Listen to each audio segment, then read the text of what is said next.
Hi friend, जय जगन्नाथ। देखंतु मु आज बनैबी कंचा कदली रो बरा।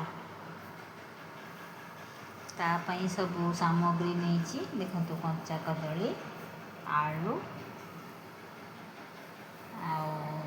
रसुण टिक टिक काटी देछि, कंचा लंका टिक टिक काटी देछि, पियाज टिक टिक काटी देछि।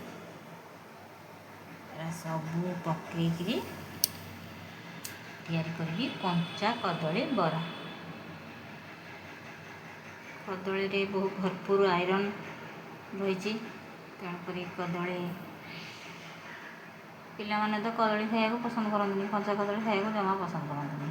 तेणु केमिति उपाय रे ताको खुआजिब से व्यवस्थाटा माँ माने समस्ते करते।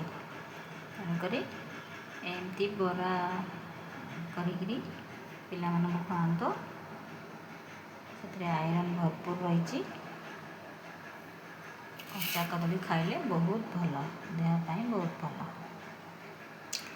तादे नहीं कंचा कदली आ गोटे आलू, जस्ट गोटे आलू देवे, बेसी देवेनी, गोटे आलू देवे, बाइंडिंग टिके हम।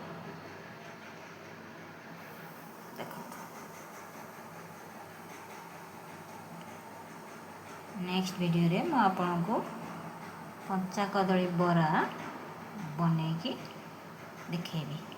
रहुची, जय जगन्नाथ।